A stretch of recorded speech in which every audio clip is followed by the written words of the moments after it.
श्री कृष्ण कहते हैं कि जो व्यक्ति अपने जीवन में आलस्य को स्थान देता है, वह कभी भी अपनी पूरी क्षमता तक नहीं पहुंच सकता।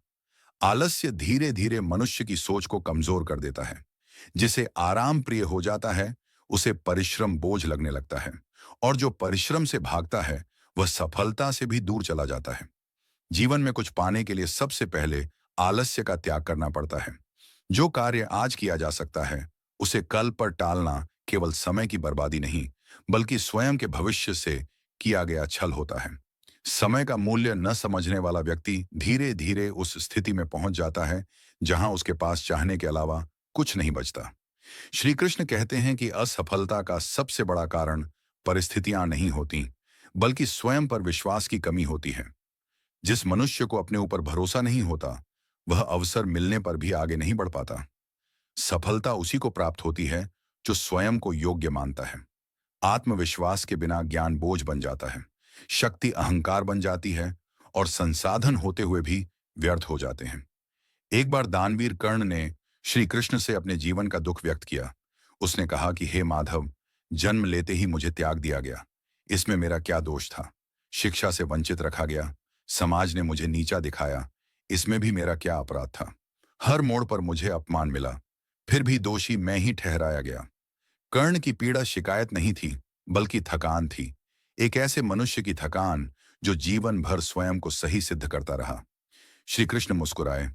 उनकी मुस्कान में करुणा थी, पर सहमति नहीं। उन्होंने कहा, हे कर्ण, अब मेरी कथा भी सुनो। मेरा जन्म कारागार में हुआ। जन्म लेते ही मृत्यु मेरा इंतजार कर रही थी। उसी रात मुझे माता पिता से अलग कर दिया गया। न कोई उत्सव था, न कोई सुरक्षा।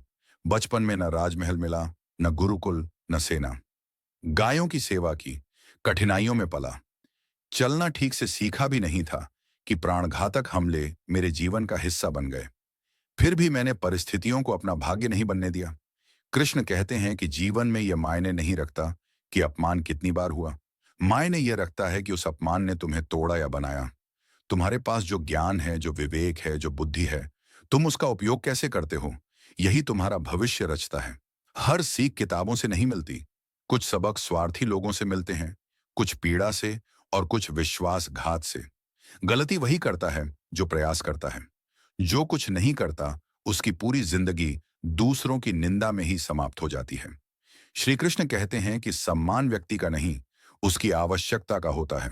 आवश्यकता समाप्त होते ही सम्मान भी समाप्त हो जाता है। इसलिए बोलना सीखो, क्योंकि जो नहीं बोलता उसे जीवन भर सुनना पड़ता है।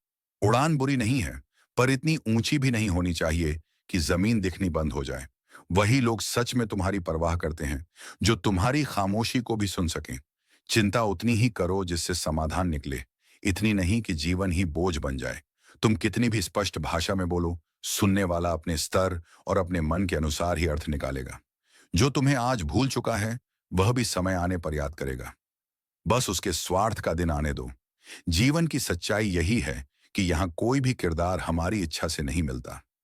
जीवन स्वयं अपने बल पर जिया जाता है।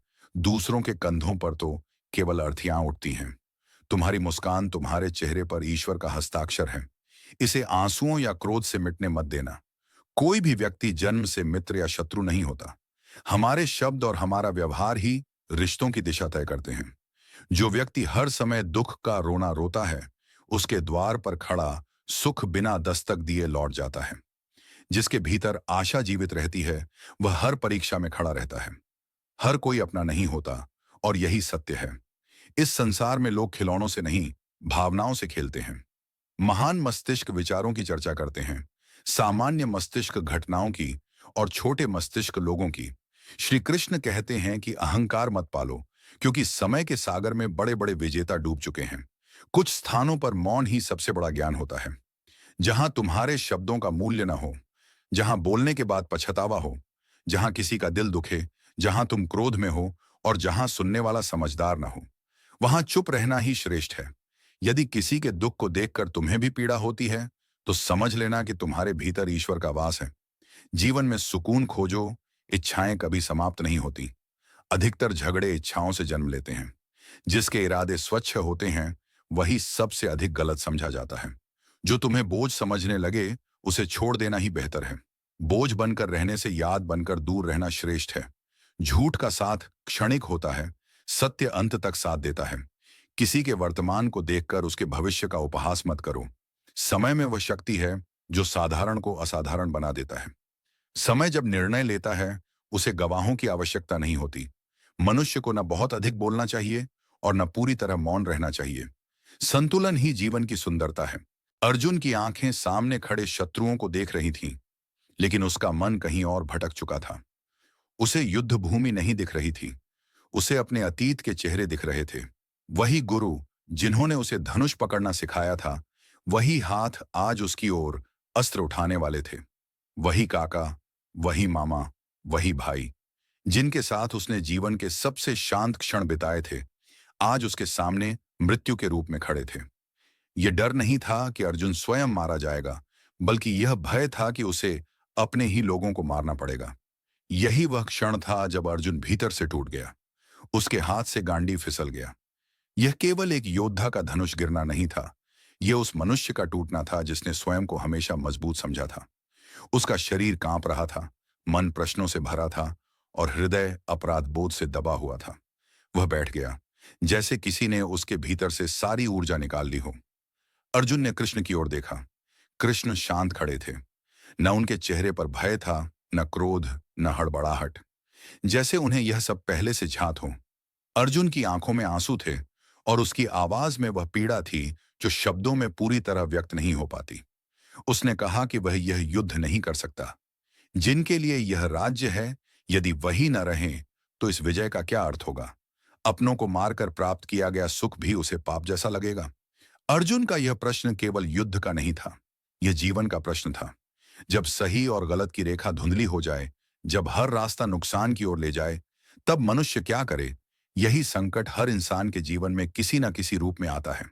कृष्ण ने तुरंत उत्तर नहीं दिया, क्योंकि कुछ प्रश्न ऐसे होते हैं जिनका उत्तर देने से पहले मनुष्य को भीतर से खाली होना पड़ता है। अर्जुन का अहम, उसका योद्धा गर्व और उसकी पहचान सब उस क्षण गिर चुके थे। कृष्ण ने शांत स्वर में कहा कि तुम जिनके लिए शोक कर रहे हो, वे शोक के योग्य नहीं हैं।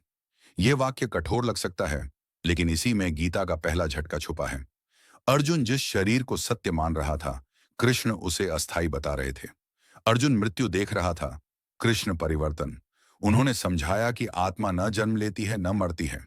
जो दिखाई देता है वही नष्ट होता है, और जो नहीं दिखाई देता वही सत्य है। मनुष्य शरीर से जुड़ जाता है, रिश्तों से जुड़ जाता है, नाम और पहचान से जुड़ जाता है।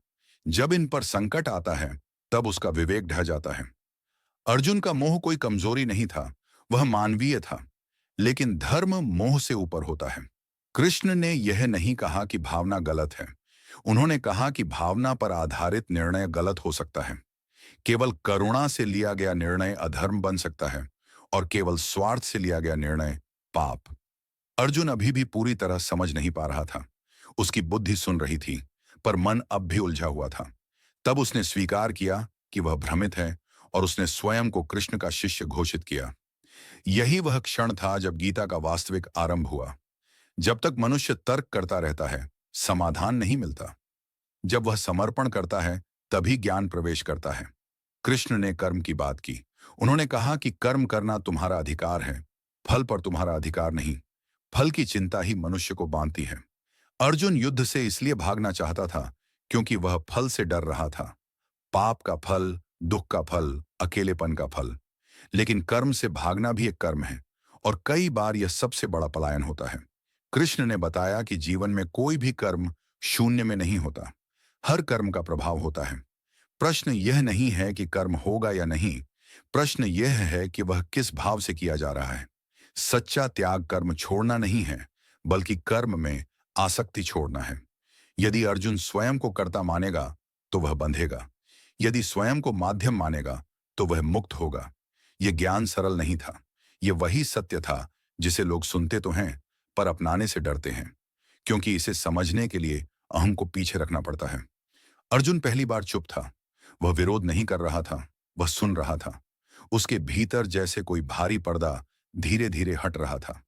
कृष्ण ने समझाया कि भय का मूल अज्ञान है, और अज्ञान का मूल स्वयं को केवल शरीर मानना है। जब तक मनुष्य स्वयं को शरीर समझता है, तब तक मृत्यु उसे डराती है। अपनों की मृत्यु उसे तोड़ देती है, लेकिन जब वह आत्मा को जान लेता है तब भय ढीला पड़ने लगता है। अर्जुन का युद्ध केवल बाहरी नहीं था, उसका असली युद्ध भीतर चल रहा था। यही युद्ध हर इंसान लड़ता है, कर्तव्य और भावना के बीच।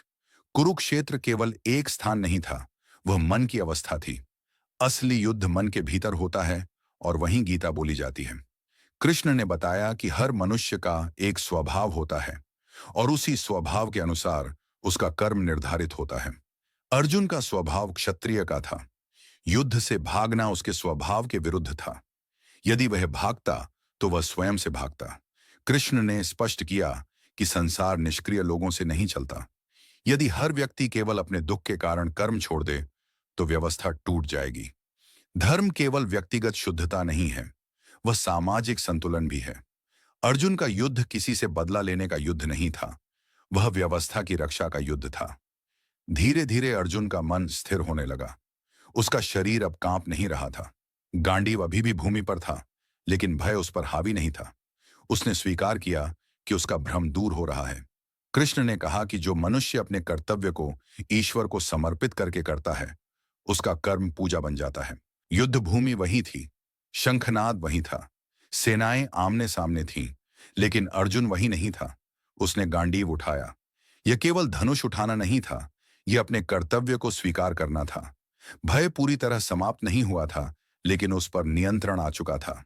यही जीवन का सत्य है, भय का अभाव नहीं, भय पर विजय। कृष्ण मुस्कुराए क्योंकि अर्जुन ने उत्तर नहीं पाया था, उसने स्वयं को पाया था। यही गीता का उद्देश्य है। यह कथा केवल अर्जुन की नहीं है, यह हर उस व्यक्ति की कथा है जो जीवन में किसी मोड़ पर खड़ा होकर सही और गलत के बीच उलझ जाता है। कुरुक्षेत्र कोई स्थान नहीं है और गीता कोई पुस्तक नहीं है। वह आवाज है जो भीतर तब सुनाई देती है जब जीवन के सारे रास्ते बंद लगने लगते हैं, जब जीवन अपनों से लड़ने को मजबूर करे, जब निर्णय भारी लगें और मन टूटने लगे, तब गीता शुरू होती है। और यही कारण है कि यह कथा आज भी जीवित है। अगर इस वीडियो से आपने कुछ भी सीखा हो तो कमेंट में जय श्री राधे कृष्णा अवश्य लिख दीजिए और साथ ही इस वीडियो को लाइक और चैनल को सब्सक्राइब कर लीजिए।